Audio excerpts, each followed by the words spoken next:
Hello students, welcome to your YouTube channel Physics and Biology Easy Way. I am Joan Patel. Students, last time क्या कर रहे थे हम लोग 11th class में न्यूमेरिकल किया था हमने। किसका न्यूमेरिकल? नीट का न्यूमेरिकल हमने किया था प्रीवियस ईयर। आज हम लोग न्यू चैप्टर स्टार्ट करेंगे, नया चैप्टर आज हम लोग स्टार्ट करेंगे और नए चैप्टर का नाम है काइनेमेटिक्स मोशन, और आप बोल सकते हो motion in a straight line.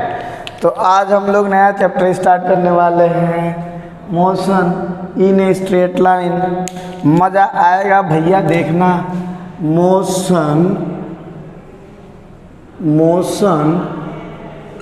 In a straight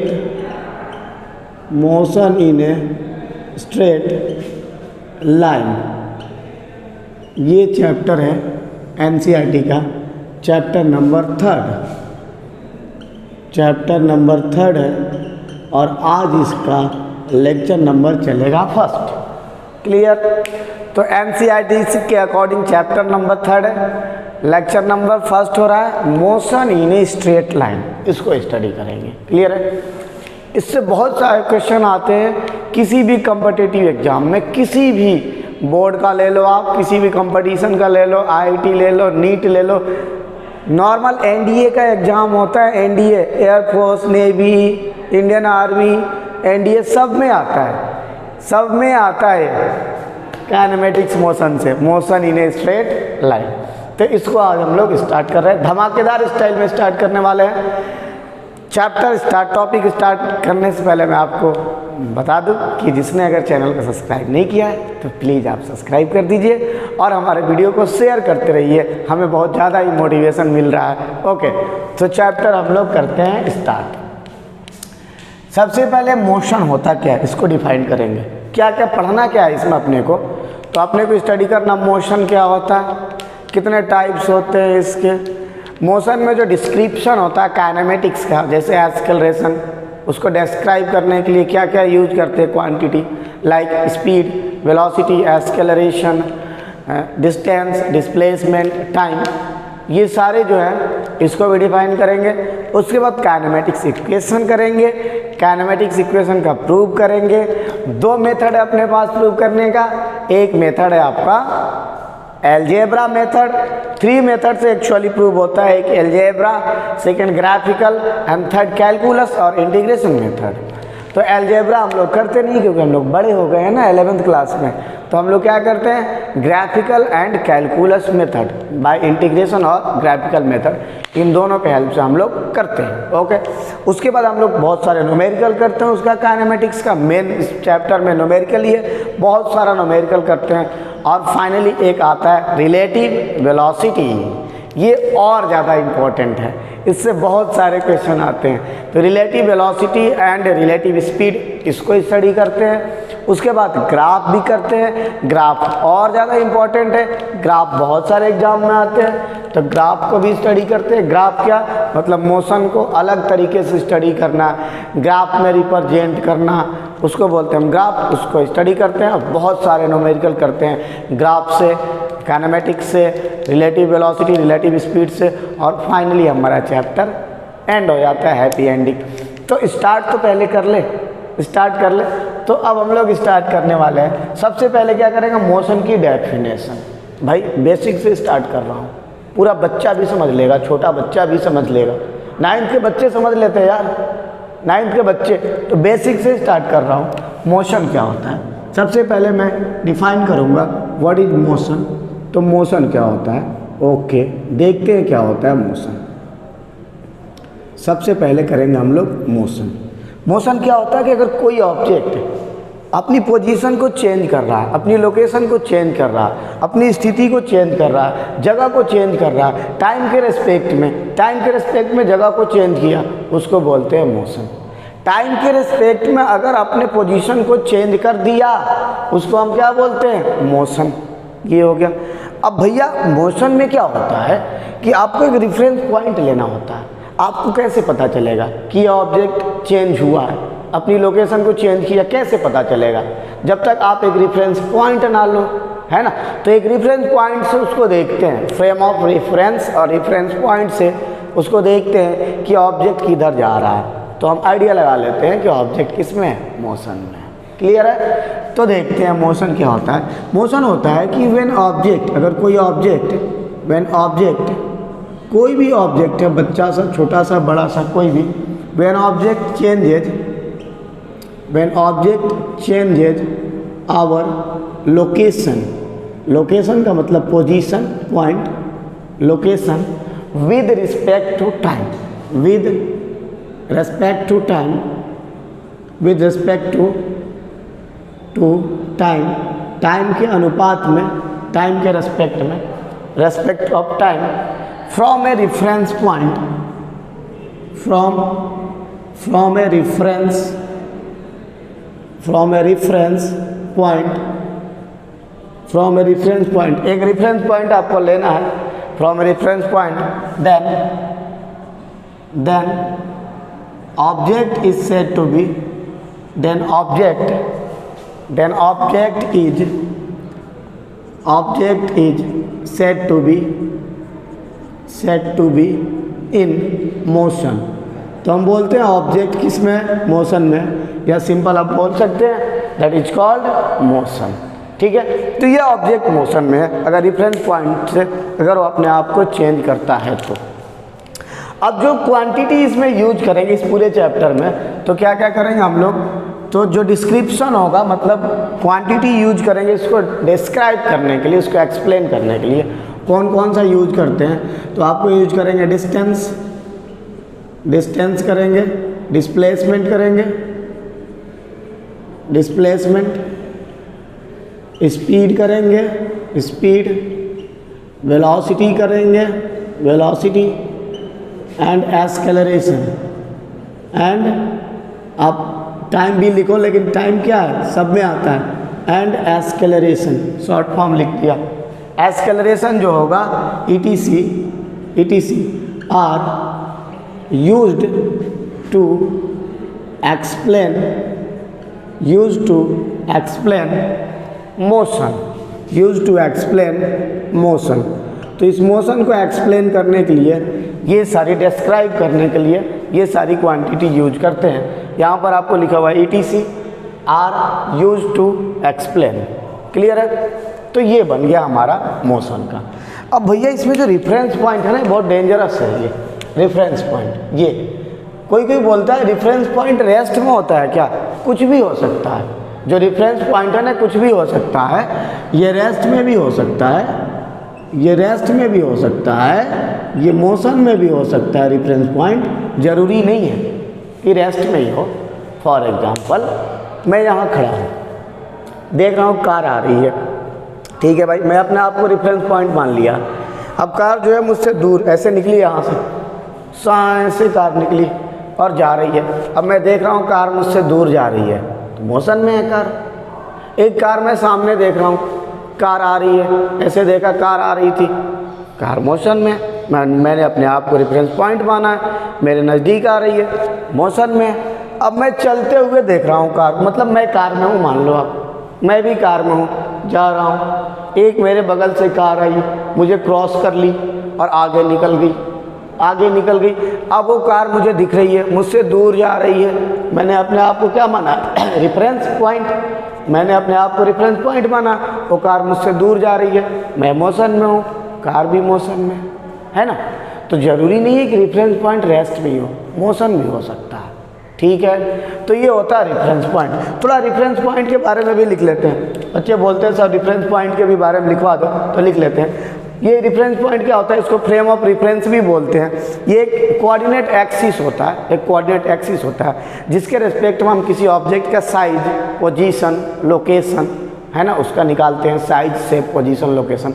तो एक कोऑर्डिनेट एक्सिस है सिंपल, जिसके रिस्पेक्ट में हम लोग किसी भी ऑब्जेक्ट की पोजीशन, लोकेशन, साइज हम लोग निकालते हैं। मेरा साउंड थोड़ा आएगा, आपको अजीब लगेगा, थोड़ा डिफरेंट टाइप का, क्योंकि मैं अभी तक 9th लेक्चर ले चुका हूँ, ये 10th है, 10वां नंबर लेक्चर है।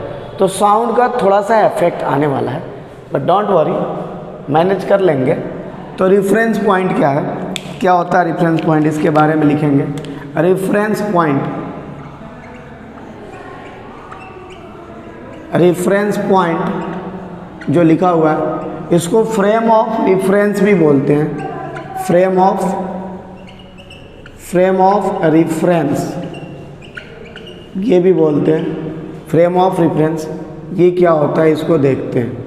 Reference point and frame of reference ये होता क्या आखिरकार, तो ये कोऑर्डिनेट एक्सिस है बेटा। कोऑर्डिनेट अच्छा ये कोऑर्डिनेट एक्सिस है जिसके रिस्पेक्ट में हम लोग किसी ऑब्जेक्ट की लोकेशन कहाँ पर है वो निकालते हैं।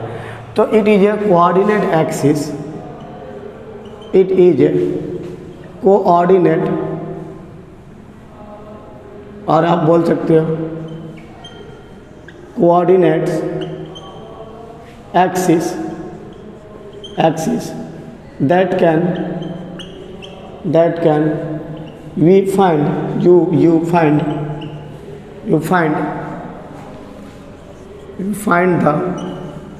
find the position, size, shape of the object। ठीक है, तो shape it is a coordinate axis that can you find the position, size, shape of the object. तो ये क्लियर हो गया कि ये हमारा एक कोऑर्डिनेट ज्योमेट्रिकल एक्सिस होता है, कोऑर्डिनेट एक्सिस होता है। ज्योमेट्रिकल एक्सिस भी बोल सकते हो आप कि एक ज्योमेट्रिकल एक्सिस है, यहाँ वर्ड यूज कर सकते हो आप इसकी जगह। ज्योमेट्रिकल एक्सिस होता है जिसके रेस्पेक्ट में axis that can with respect to लिख सकते हो आप, with respect to you can find geometrical axis with respect to we can find the position, size, shape, ऐसे भी आप लिख सकते हो of the object। हो गया, तो it is a geometrical axis with respect to we can find the position, shape, size of the object। Clear है। तो ये फिक्स एक्सिस होता है, ये मूवेबल भी हो सकता है, रेस्ट में भी हो सकता है, जिसके रेस्पेक्ट में हम लोग किसी भी ऑब्जेक्ट का लोकेशन, पोजीशन, साइज, शेप निकाल सकते हैं। इसको हम बोलते हैं रेफरेंस पॉइंट और फ्रेम ऑफ रेफरेंस। ठीक है, अब आगे बढ़ते हैं। अब जो न्यूटन बाबा थे ना, इन्होंने तो मोशन दिया था, बहुत सारी चीज़ें इन्होंने तो दिया था, और कौन था मोशन में, तो इन्हीं की बातें चलेगी सिर्फ। तो न्यूटन बाबा जो थे उन्होंने मोशन की मतलब पढ़ने में, उनको स्टडी करने में लोगों को तकलीफ ना हो, इसीलिए उन्होंने मोशन को दो कैटेगरी में डिवाइड कर दिया था। एक का नाम रख दिया था उन्होंने काइनेमेटिक्स मोशन, और दूसरे का नाम रख दिया था डायनेमिक मोशन। अब हम लोग जो कर रहे हो काइनेमेटिक्स है, और एक चीज़ और, स्टार्टिंग में जो हमने माना था कि जो मोशन की स्टडी कर रहे थे उसमें किसी भी ऑब्जेक्ट को हमने पॉइंट ऑब्जेक्ट मान लिया था कि ऑब्जेक्ट हमारा पॉइंट है, क्योंकि ऐसा हम मानते हैं कि जो ऑब्जेक्ट डिस्टेंस ट्रैवल कर रहा है अपने शेप और साइज से ज़्यादा कर रहा है। जैसे मेरा बाइक, कार मान लो 20 मीटर की है, 20 मीटर की होगी कि नहीं पता नहीं, मान लो 20 मीटर की है, और हम डिस्टेंस तो हज़ारों मीटर ट्रैवल करते हैं, 1000 लाखों मीटर ट्रैवल करते हैं।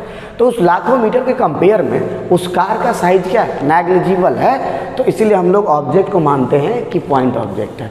तो स्टार्टिंग में ऐसा माना जाता था कि पॉइंट जो ऑब्जेक्ट है हमारा एक पॉइंट ऑब्जेक्ट के लिए वैलिड होगा, और लेकिन अब अब क्या होता है, लेंथ ऑब्जेक्ट के लिए भी वैलिड होता है। तो अब लेंथ ऑब्जेक्ट, एक कार के पास लेंथ है ना, एक कार के पास क्या है, लेंथ है, आप उसको पॉइंट मान लेते हो। आप क्या मान लेते हो, पॉइंट। लेंथ कंसीडर करते हैं क्या, नहीं करते हैं ना। तो अब लेंथ ऑब्जेक्ट हो गया। पहले हम लोग मानते थे कि नहीं, मोशन सिर्फ पॉइंट ऑब्जेक्ट के पास होगा, लेंथ नहीं होगा।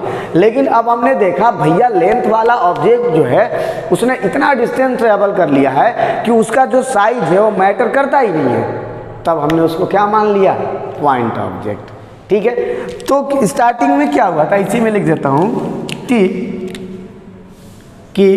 जो स्टार्टिंग में हम लोग पढ़ते थे, जो मोशन का कॉन्सेप्ट आया था फॉर पॉइंट ऑब्जेक्ट के लिए, in starting motion concept used for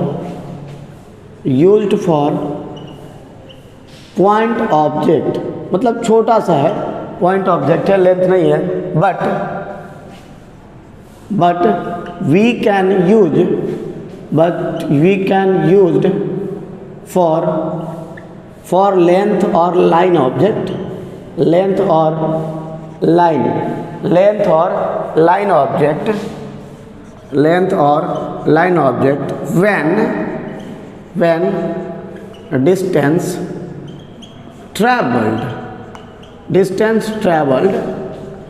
by the object is more than, बहुत ज़्यादा है, more than that of more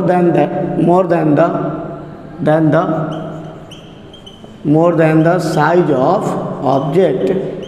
तो अगर साइज ऑब्जेक्ट के साइज से अगर डिस्टेंस ज़्यादा ट्रेवल कर रहा तो उस लेंथ ऑब्जेक्ट को हम पॉइंट ऑब्जेक्ट कर लेंगे, मान लेंगे। Then length object treated as a point object, उस ऑब्जेक्ट को मान लेंगे पॉइंट है और हमने स्टडी कर लिया।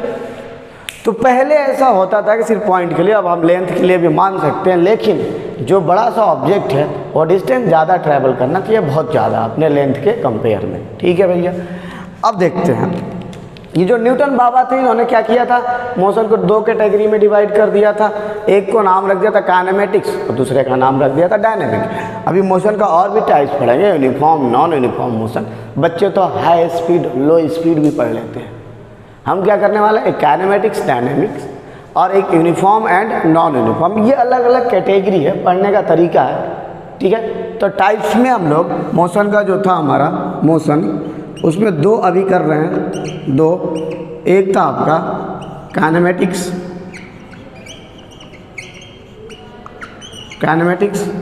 और सेकंड है आपका डायनेमिक। मोशन में दो करेंगे, एक काइनेमेटिक्स और दूसरा आपका डायनेमिक।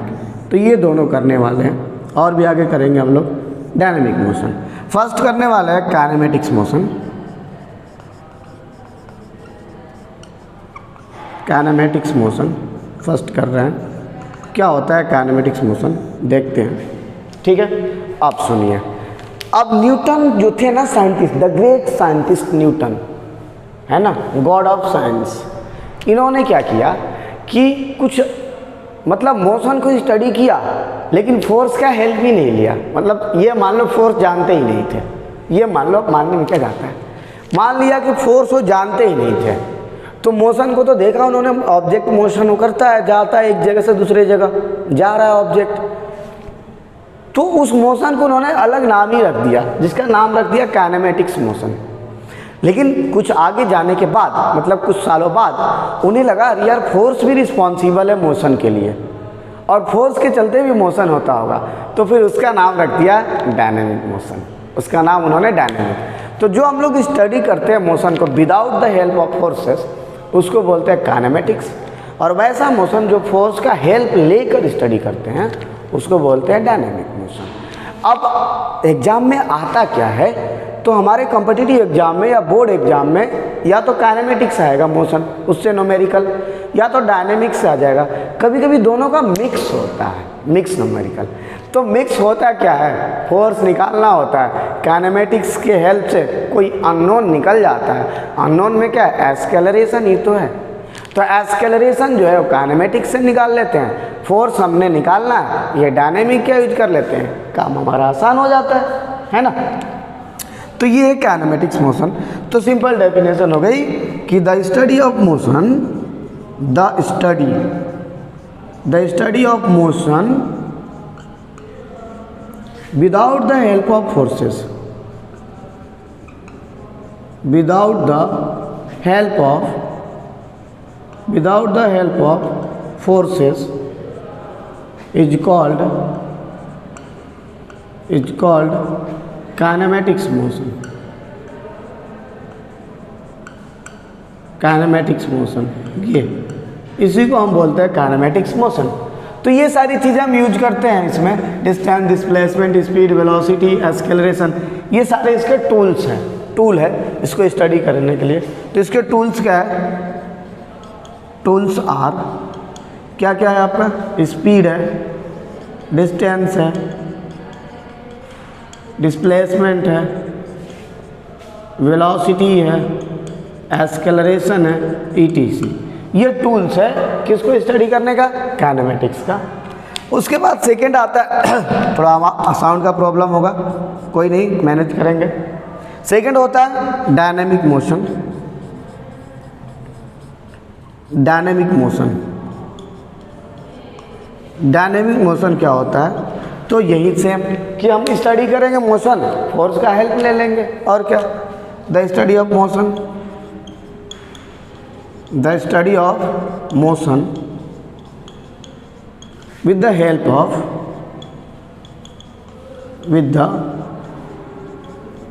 of forces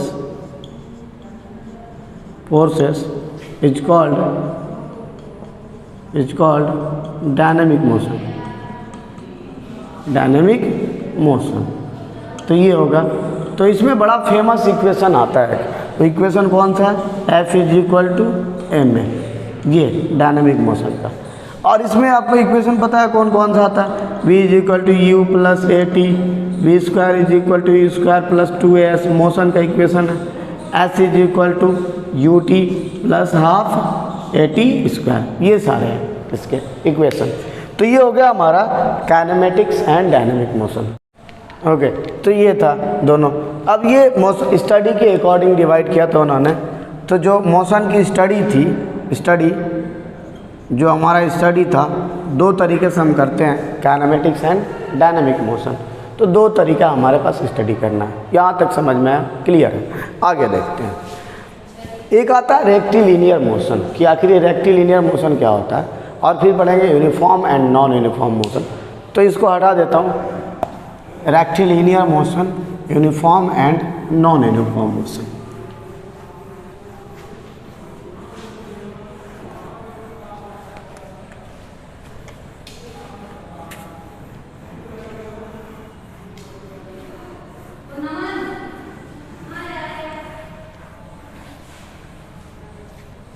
ओके, तो रेक्टिलिनियर मोशन, छोटी छोटी डेफिनेशन उसको भी देख लेते हैं, ठीक है। तो क्या होता है रेक्टिलिनियर मोशन, यहाँ लिख देता हूँ, रेक्टिलिनियर मोशन, ठीक है। तो सिंपल है कि अगर ऑब्जेक्ट की स्ट्रेट लाइन में जा रहा है, motion in a straight line, सीधी रेखा में स्ट्रेट लाइन जा रहा है, उसको बोलते हैं rectilinear motion. Motion in a straight line, motion in a straight, motion in a straight line is called rectilinear motion, rectilinear motion। ये हो गया motion in straight line is called rectilinear motion, ठीक है भैया। देखते हैं आगे। अब यूनिफॉर्म एंड नॉन यूनिफॉर्म, सारे टाइप्स चल रहे हैं, यूनिफॉर्म एंड नॉन यूनिफॉर्म। ये तो खतरनाक टाइप है उसका। तो फर्स्ट करते हैं यूनिफॉर्म मोशन, यूनिफॉर्म मोशन, और उसके बाद करेंगे नॉन यूनिफॉर्म मोशन। तो फर्स्ट करते हैं यूनिफॉर्म मोशन। अच्छा, यूनिफॉर्म मोशन में ऐसा कुछ होता है कि अगर ऑब्जेक्ट हमारा कोई डिस्टेंस ट्रैवल कर रहा है, कोई भी ऑब्जेक्ट है, अगर उसने डिस्टेंस ट्रैवल किया, अच्छा लाइट ऑन कर देता हूँ 1 मिनट।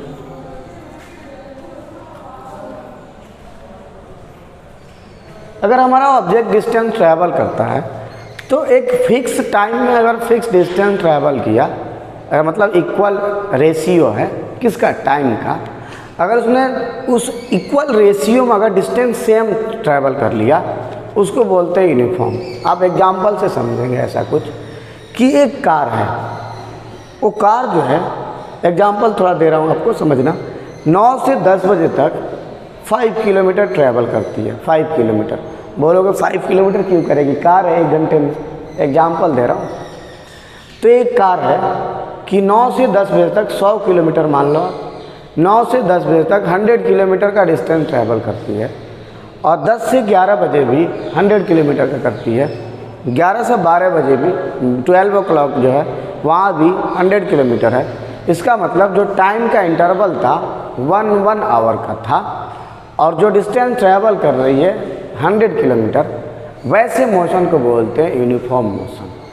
तो यूनिफॉर्म मोशन में जो वेलोसिटी, जो स्पीड होता है ना, वो कांस्टेंट होता है, चेंज नहीं होता है। तो ये जो यूनिफॉर्म मोशन होता है बहुत कम चांस होता है रियल लाइफ में। अब हम कहाँ चल पाएंगे, रोड भी बेकार, ट्रैफिक सिग्नल, जाम, बहुत सारी चीज़ें होती है। तो यूनिफॉर्म मोशन ऐसा रियल लाइफ में कम मिलता है हम अगर ड्राइव करें तो।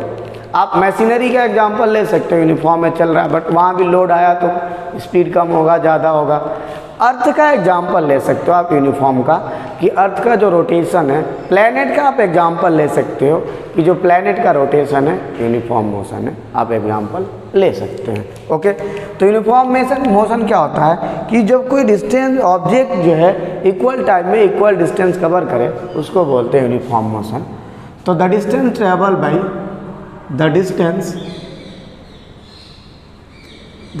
Travelled traveled by the object is equal in equal interval of time, in equal interval of time। इतना ही लिख देता हूँ, इक्वल हो रहा है, ऐसे भी लिख सकते हो आप। When the distance travel by the object is equal in equal interval of time, then body is said to be in uniform motion, है ना। या फिर when the distance travel by the object is equal in equal interval of time, that is called uniform motion. हमने direct लिख दिया the distance travel by the object is equal in equal interval of time, short भी हो गया, समझना ही तो था। उसको बोलते हैं यूनिफॉर्म मोशन। एग्जाम्पल में आप क्या लिख सकते हो, एग्जाम्पल में कार मूविंग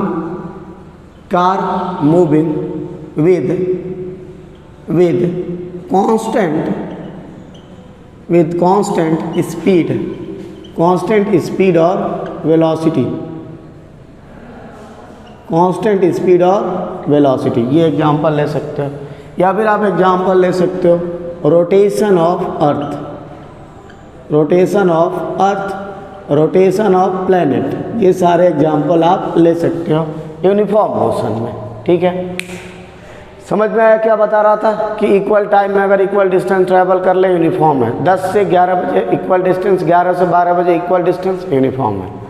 उसके बाद नॉन यूनिफॉर्म मोशन क्या होता है, नॉन यूनिफॉर्म मोशन ये क्या होता है। नॉन यूनिफॉर्म मोशन ये होता है कि अगर डिस्टेंस इक्वल टाइम इंटरवल में equal object equal time interval में इक्वल डिस्टेंस कवर नहीं करता है, उसको बोलते हैं नॉन यूनिफॉर्म मोशन। तो when distance traveled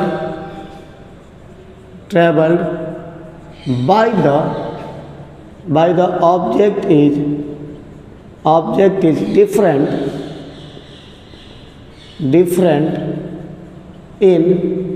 different in equal interval of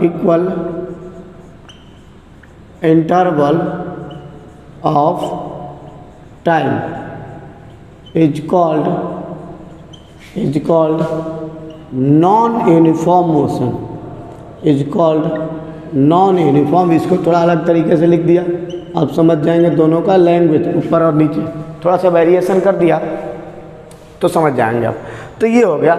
अब इसमें क्या है कि अगर 9 से 10 बजे तक 100 किलोमीटर किया तो 11 से 12 बजे तक 100 नहीं कर पा रहा है।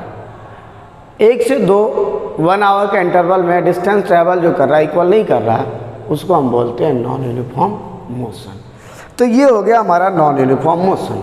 ठीक है, अब इसके आगे हम लोग करेंगे कि जो क्वांटिटी यूज करते हैं मोशन में, क्वांटिटी उसकी डेफिनेशन हम लोग लिखेंगे कि कौन कौन सी क्वांटिटी हम लोग मोशन में यूज करते हैं। ठीक है, तो उसमें फर्स्ट जो अपना पढ़ेंगे डिस्टेंस और पाथ लेंथ। फर्स्ट क्या अपना डिस्टेंस और पाथ लेंथ। तो फर्स्ट अपना क्वांटिटी जो यूज करेंगे तो उसमें आपका नेक्स्ट पॉइंट है हमारा, बोलते हैं हम लोग डिस्टेंस या फिर आपका पाथ लेंथ। ये डिस्टेंस और पाथ लेंथ ये अपना नेक्स्ट टॉपिक है। क्लियर है? तो आगे का टॉपिक करेंगे। ये डिस्टेंस और पाथ लेंथ क्या होता है कि जो ओवरऑल डिस्टेंस होता है, overall distance from point A to point B, या फिर ओवरऑल डिस्टेंस आप बोलो कि the overall distance is called distance और पाथ लेंथ। इसको एग्जांपल से समझेंगे तो समझ में आएगा। अभी डेफिनेशन लिखते हैं कि द ओवरऑल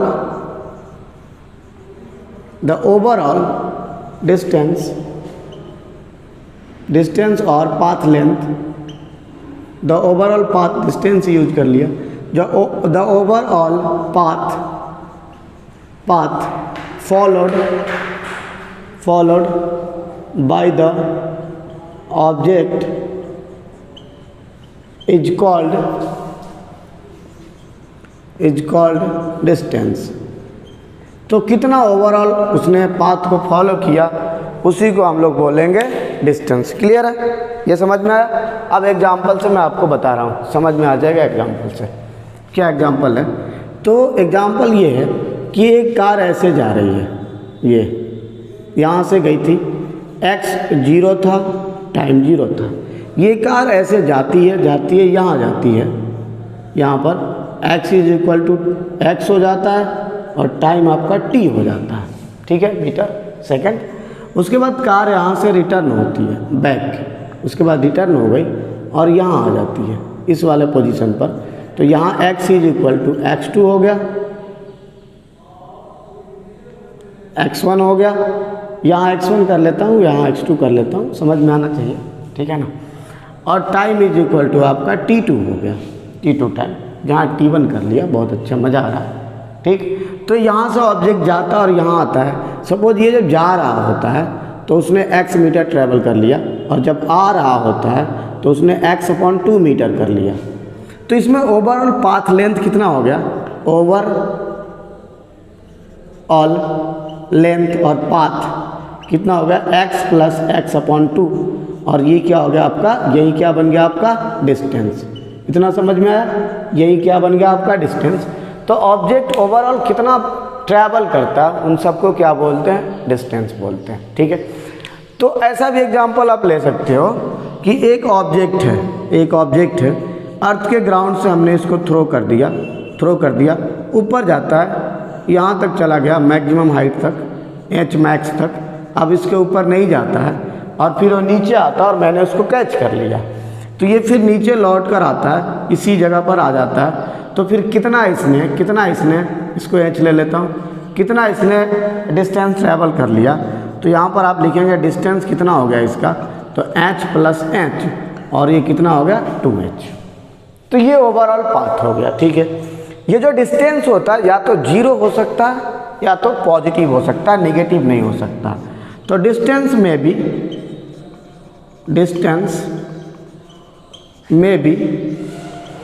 भी 0 और पॉजिटिव, या तो 0 होगा या तो पॉजिटिव होगा।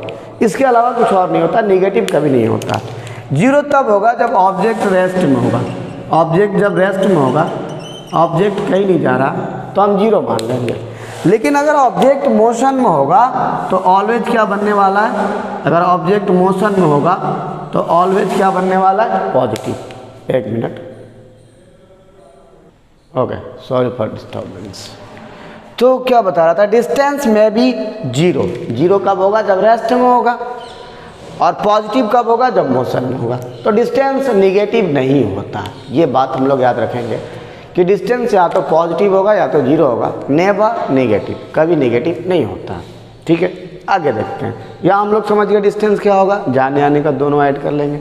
यहाँ डिस्टेंस एक्चुअल में पाथ कितना हो रहा है? जा रहा है, आ रहा है, तो पूरा पाथ लेंथ होगा, all path length, actual path length, जो भी फॉलोड होगा ऑब्जेक्ट के द्वारा कवर होगा, उस सब को बोलेंगे हम डिस्टेंस और पाथ लेंथ। ओके, तो नेक्स्ट हम करते हैं डिस्प्लेसमेंट। आगे का क्या करते हैं हम लोग? डिस्प्लेसमेंट। उसको देखते हैं कैसे डिफाइन करेंगे। तो डिस्प्लेसमेंट क्या हो गया देख लेते हैं। Okay, displacement. Okay, displacement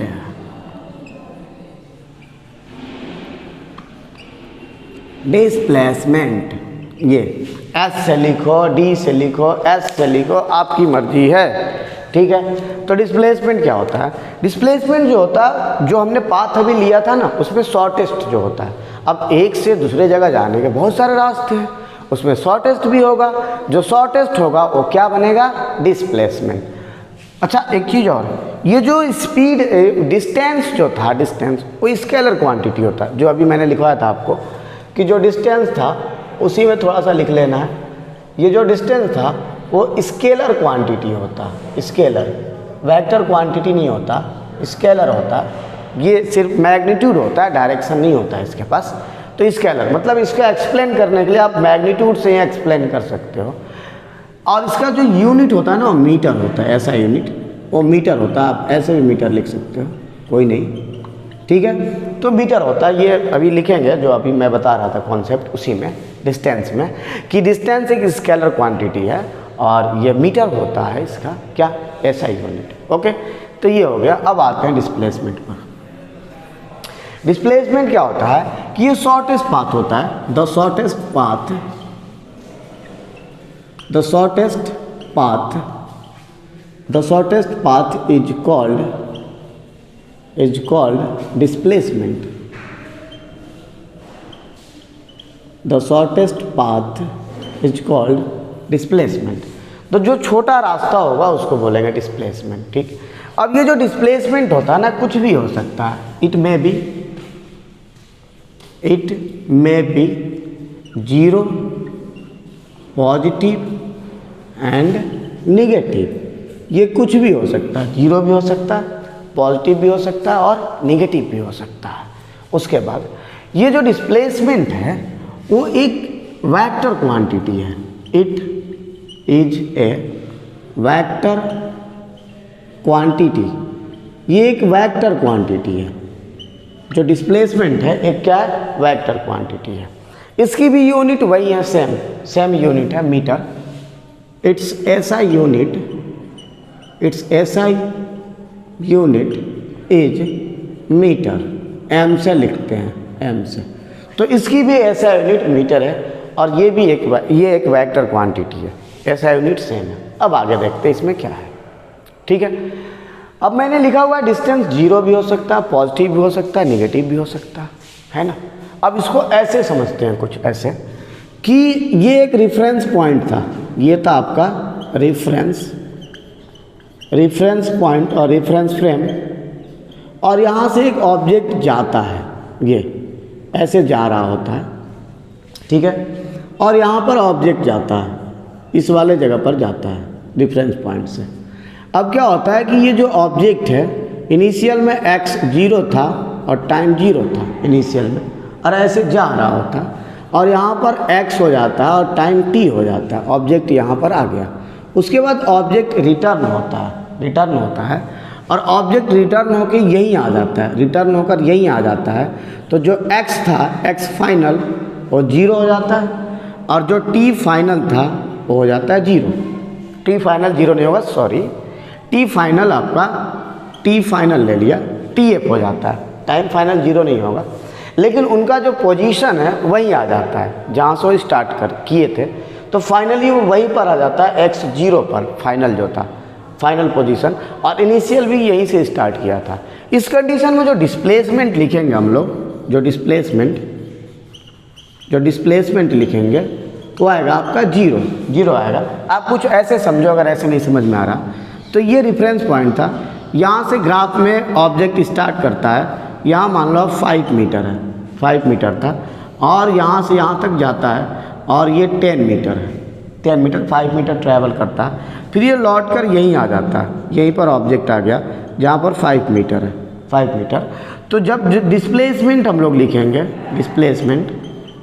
displacement लिखेंगे तो फाइनल पोजीशन 5 है, 5, और इनिशियल पोजीशन भी क्या है? 5 है। तो 5 - 5 क्या आएगा? 0 आएगा। तो ये 0 आता है अगर ऑब्जेक्ट जहाँ से स्टार्ट करता और वही आ गया, तो फिर आपका डिस्प्लेसमेंट क्या होने वाला? 0 होने वाला। ओके, डिस्प्लेसमेंट 0 होने वाला। थोड़ी ब्राइटनेस दे दी। तो ये हो गया हमारा। अब ये 0 वाला था, डिस्प्लेसमेंट क्या है? 0। जीरो डिस्प्लेसमेंट, ये हो गया। ऑब्जेक्ट मोशन में है, रेस्ट में नहीं, मोशन में, डिस्प्लेसमेंट जीरो हो गया। Second positive displacement, positive displacement, positive displacement में क्या है कि ऑब्जेक्ट वही रेफरेंस पॉइंट से स्टार्ट करता आगे जाता है, तो ये रेफरेंस पॉइंट था आपका, और ऑब्जेक्ट यहाँ से आगे जाता और यहाँ तक चला जाता है। ये x जीरो था और t आपका जीरो था, ठीक है। यहाँ से ऑब्जर्व करने स्टार्ट कर रहे हैं, अब यहाँ जाता है और x हो जाता है x और t हो जाता है t यहाँ पर। ये अब जब हमने निकाला कि पोजीशन आखिर क्या होगा, तो x minus zero x metre, तो इस केस में जो डिस्प्लेसमेंट आता वो पॉजिटिव आता है, फाइनल पोजीशन माइनस इनिशियल, तो इस केस में डिस्प्लेसमेंट क्या आ गया, पॉजिटिव आ गया। नंबर थर्ड ये निगेटिव डिस्प्लेसमेंट कैसे होने लगता है, निगेटिव डिस्प्लेसमेंट इसको देखते हैं। तो निगेटिव डिस्प्लेसमेंट पे आपने इसको रिफरेंस पॉइंट माना था, ऑब्जेक्ट ऐसे जा रहा था, ये रिफरेंस पॉइंट था, ऑब्जेक्ट ऐसे जा रहा था, फिर यहाँ जाता है, फिर ऑब्जेक्ट लौट कर आता है इस साइड में और ऑब्जेक्ट इधर भी चला जाता है, ऑब्जेक्ट उधर भी चला जाता है। तो अब आप इस कंडीशन में देखेंगे तो अगर ये पोजीशन आपका x is equal to x का और t is equal to t का जीरो भी ले सकते हैं, ये वाली position x is equal to x1 था, t is equal to t1 था, ये वाली position x is equal to x2 था, t is equal to t2 था, ये वाली position x is equal to x3 था, t is equal to t3 था।